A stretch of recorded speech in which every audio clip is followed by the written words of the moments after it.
queen of empty content. Meghan had her tail between her legs after her podcast rated 1 star. Meghan podcast debut received lukewarm reviews and a new profile, in which she told the writer how to describe her moans, doesn't instill much confidence.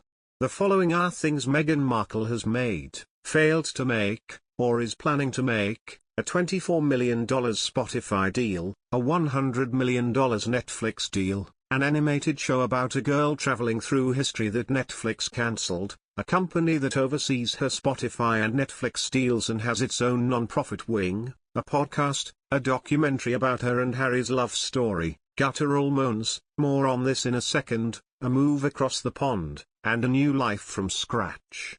If you see smoke billowing above Los Angeles, don't worry. It isn't the rampant wildfires, it's Meghan and Harry's content factory north of the city in Montecito churning out content. In a new profile from The Cut, writer Alison P. Davis tackles, among other things, this content that Markle has embarked upon making. One of the other things that Davis was forced to tackle was Markle seemingly telling her how to do her job. I had to reread this several times to fully understand it.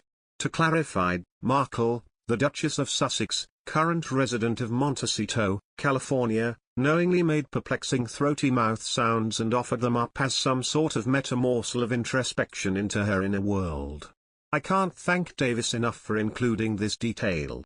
Markle's suggestion is like entering a hall of mirrors located in the post-profile wing of new media. While I've never been profiled by any news outlet, Vanity Fair, my schedule is open. I'm sure it's a mental tug-of-war between being yourself and performing a version of yourself. But still, I think it's probably best practice to let the profiler do their job. Imagining yourself being interviewed on Oprah's couch is a normal stage in brain and personality development, but for someone who famously has been interviewed by Oprah, it feels artless to publicly indulge in that performance. Aside from that brief and paradoxically honest contortion of self-perception, none of Markle's other content-promising projects seem to be leaving any sort of explicit mark. It is content for content's sake. Archetypes, Markle's new podcast, aims to investigate, dissect, and subvert the tables that try to hold women back. But Olivia Petter, in a review for The Independent, sums it up perfectly, writing that while the project was promoted as a subversive feminist podcast, it actually appears, so far, to be nothing more than an exercise in navel-gazing. The content of the podcast, along with the project's Markle references in the Cut profile, all feel empty. A few years ago, Markle and Harry's endeavors would have probably held more weight. But describing the thesis of her personal romance as love wins, or discussing balancing motherhood and career, are markings of, as Davis writes, a millennial woman whose feminism was forged in the girl boss era. We've long matured past talking about how companies don't know how to market to women and whether or not love prevails. We get it. It's no longer 2013. Markle's interview was meant to be a chance for her to tell her story, and she did. The Cut reported that Markle said, "When the media has shaped the story around you, it's really nice to be able to tell your own story." However, the internet has taken umbrage with some of her comments.